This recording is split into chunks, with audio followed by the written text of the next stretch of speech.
Happy Lord's Day, everyone!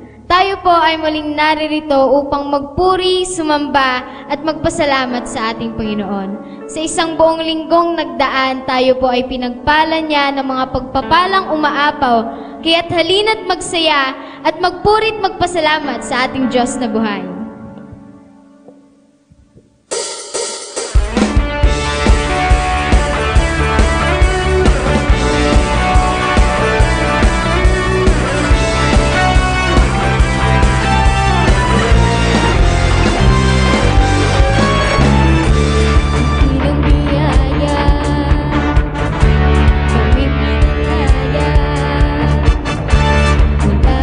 Bihag ng kasalanan.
Jesus, dakilang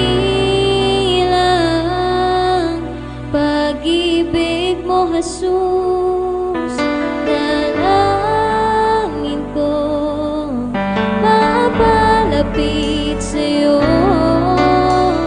Nais ko ang presensya mo.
Sa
Dumako naman po tayo sa ating communion.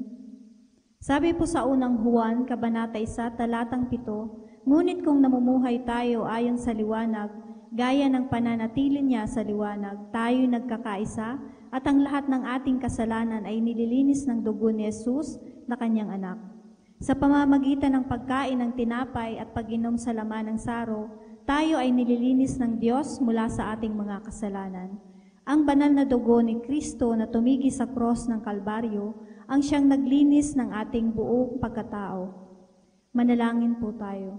Panginoong Diyos na banal at makapangyarihan sa lahat, tunay na Diyos at Hari ng mga hari, buong puso po kaming humihingi ng kapatawaran sa lahat ng aming mga kasalanan.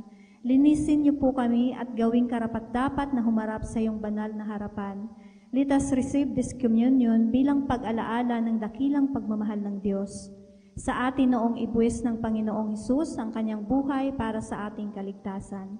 Salamat po, Panginoon, sa napakadakila mong pag-ibig sa amin. We worship you and we will serve you, Lord, habang kami ay nabubuhay. Amen. Kainin po natin ang tinapay at inumin ang laman ng saro.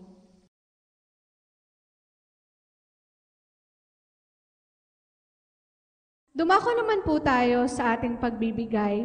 Sabi po sa pangalawang Korinto, Kabanata 9, talatang 7, magbigay ang bawat isa ayon sa ipinasya ng kanyang puso. Huwag mabigat sa loob o dahil kailangan, sapagkat iniibig ng Diyos ang nagbibigay na masaya. True giving happens when we give from our heart. Ang tunay na pagbibigay ay nangyayari kapag tayo ay nagbibigay ng mula sa ating mga puso. Hindi napipilitan lang o dahil kailangan. Sabi nga, if the heart is right, the price is right. Kapag nagbibigay tayo ng mula sa puso, dito din po natin nararanasan ang kasaganaang nais ng Diyos para sa atin. Hindi lang po kasaganaan sa pinansyal, kundi sa lahat ng aspeto ng ating buhay. Sige po, tayo pong lahat ay magbigay. Sa mga nais pong magpadala ng inyong tithes and offering, maaari niyo po itong ipadala sa mga accounts na makikita nyo sa inyong screen. God bless us all.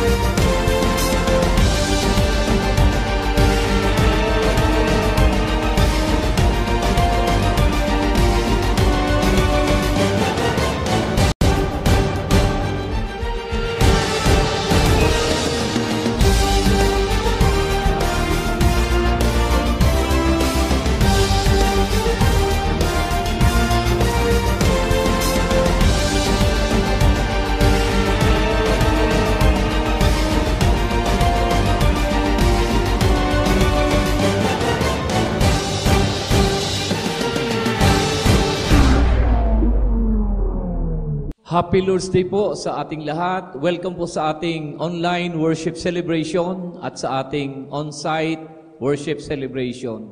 Sana po kayo po ay patuloy na napagpapala ng gawain ito sa ilalim po ng Lamb of God Global Ministries. Dito po sa Irusin at sa lahat ng dako na inaabot ng tinig na ito at ng gawain ito.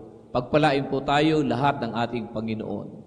At muli ko pong hinihikayat ang lahat ng mga kapatiran dito sa ating simbahan. Suportahan po natin ang ating dalawang istruktura na nakabase po sa New Testament Bible. Ang ating large group celebration on Saturday and Sunday at ang ating small group meetings during weekdays. We call it Connect Groups. Salamat po mga kapatid na maging buhay at maging kultura po natin na during weekdays, tayo po ay nagtitipon-tipon, nagsasama-sama sa ating Connect Groups. Salamat po sa inyo pong pagsuporta sa ating mga cell group leaders at sa kanilang mga apprentice.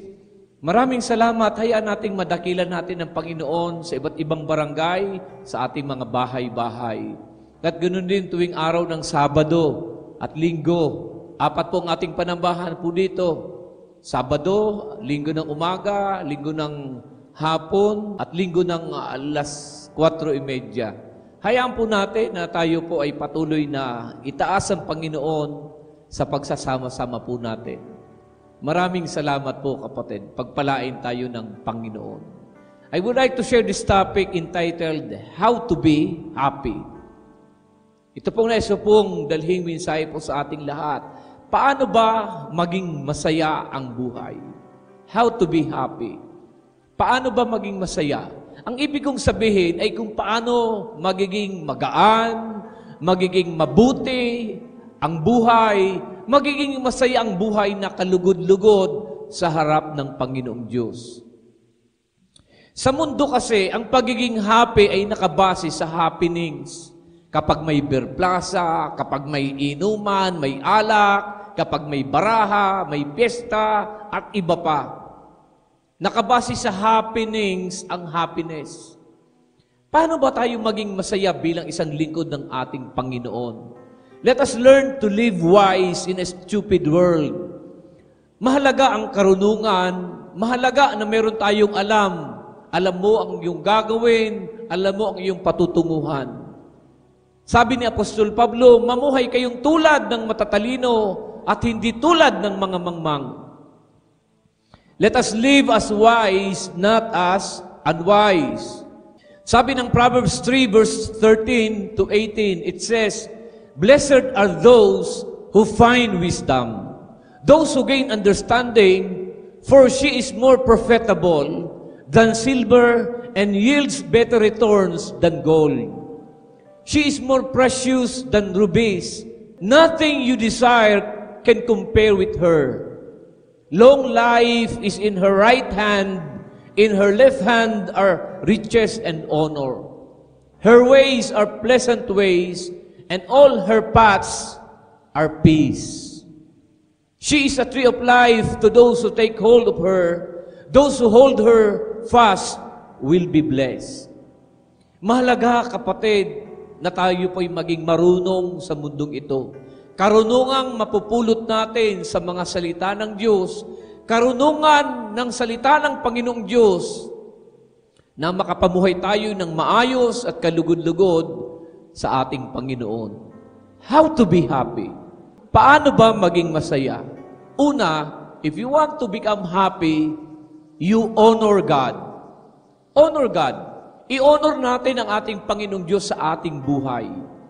Ang Diyos ang madakila, ang Panginoong Diyos ang maluwalhati, mabigyang karangalan sa ating buhay. Maging matimbang sa atin ang Panginoon kaysa sa iba.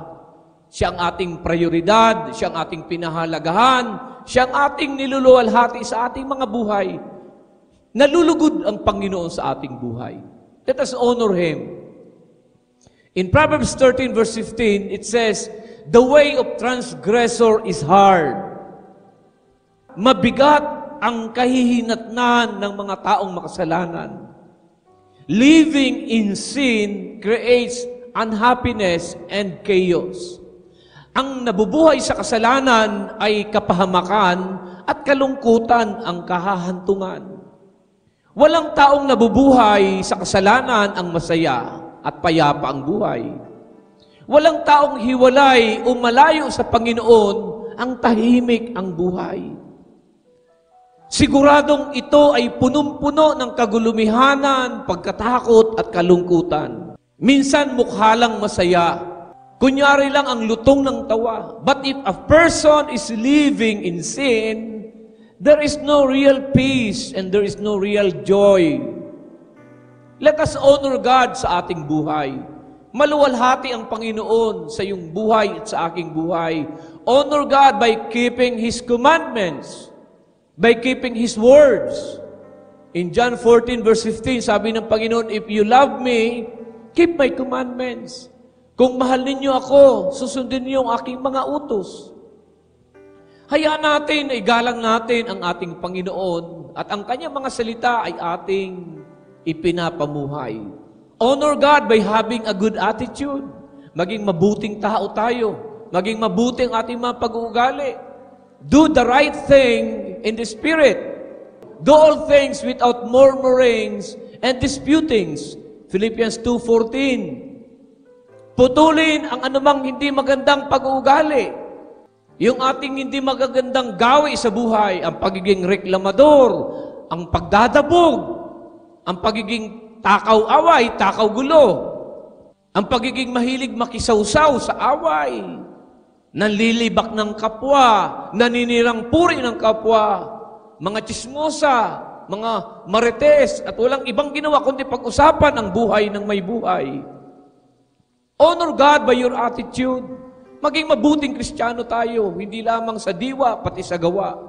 Hayaan natin ang Panginoon na maluwalhati sa ating buhay. If you want to be happy as a good Christian at bilang isang matalinong lingkod, honor the Lord sa buhay mo. Secondly, attend church. Dumalo ka sa pagtitipon. Dumalo ka sa pagsamba, sa ating worship celebration. Why? We need to build relationships. Cultivate friendships in your Christian community. Create a circle of right people. Eat with friends. Laugh with them. Be surrounded with right people. Be surrounded with godly people. That is why it's very important that we attend fellowship. We attend our church celebration. In Proverbs 27 verse 17, it says, iron sharpens iron, so a man sharpens the countenance of his friend.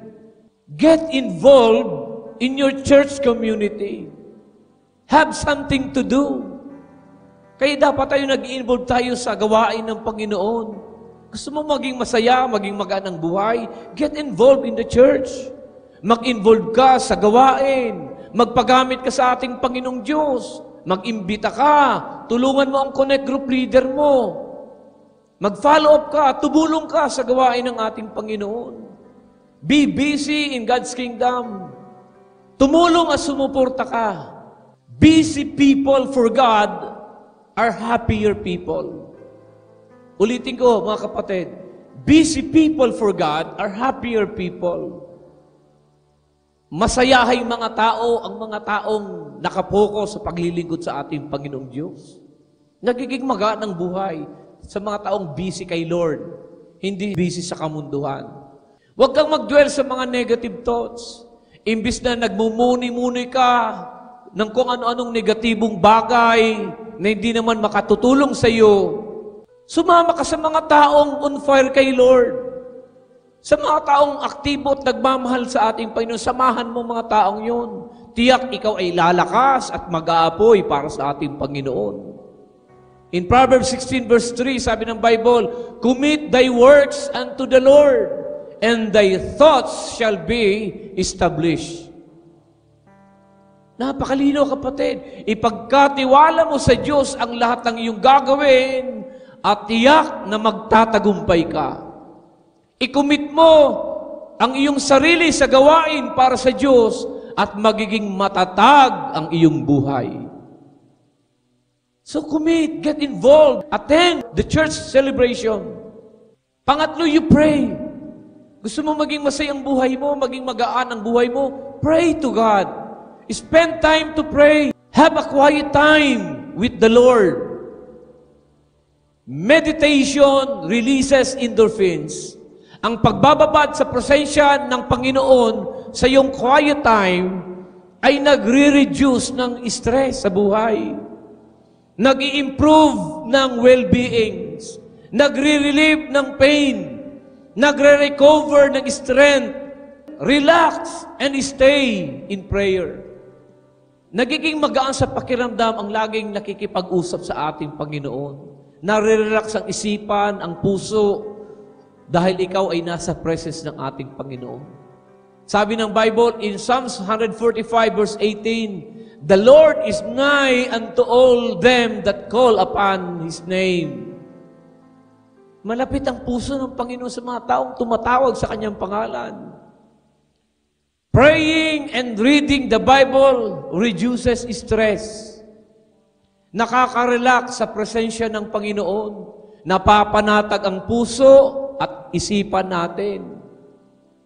Lalo kapag tayo nagbabasa ng Biblia, kapag tayo nagme-meditate ng salita ng Panginoon, nagiging magaan ang ating pakiramdam. John 16:33 says, "These things I have spoken unto you, that in me you might have peace." In me you might have peace. Ibang klase, kapatid, ang naidudulot ng presensya ng Panginoon at ng Kanyang salita. Nagiging panatag, nagiging relax, nagiging payapa ang ating buhay. So if you want to be happy, you pray. Pang-apat, put people first. If you know these things, happy are you if you do them. John 13:17. Ano itong sinasabi ng Panginoon na kapag ginawa ninyo ito, magiging masaya at pinagpala ang buhay mo? Ano yung sinasabi ng Panginoon kapag alam nyo ito at ginagawa nyo ito? What are these things na sinasabi ng Panginoon? It is a service to other people. Paglilingkod sa iyong kapwa. Why? Jesus washed the disciples' feet, including Judas. John 13:4 and 5. Alam ito ng mga taong gumagawa nito. Malaking kasiyahan sa puso ang nakapaglilingkod ka sa iyong kapwa. Malaking kasiyahan ang naidudulot sa puso ng isang tao na naglilingkod ka, nag-aabot ka ng tulong sa iyong kapwa.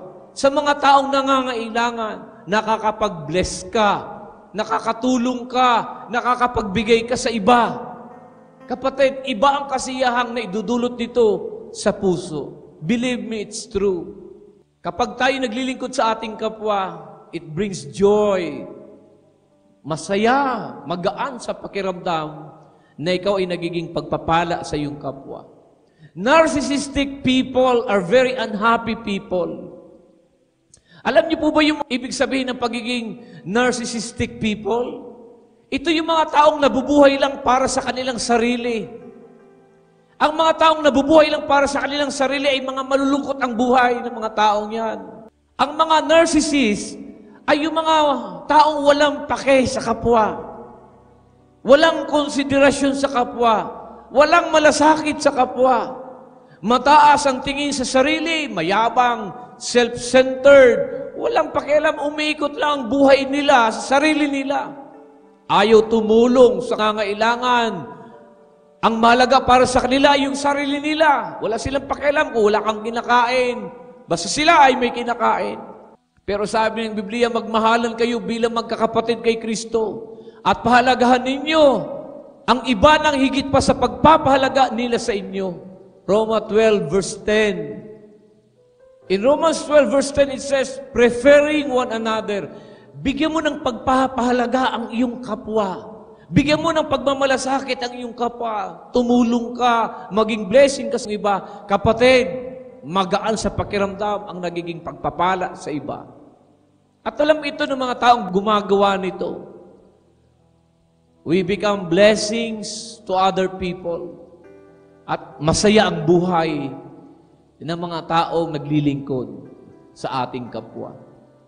Panglima, yes to God always. Be in the center of God's will. Pagdating kay Lord, dapat laging oo, laging yes, laging ready.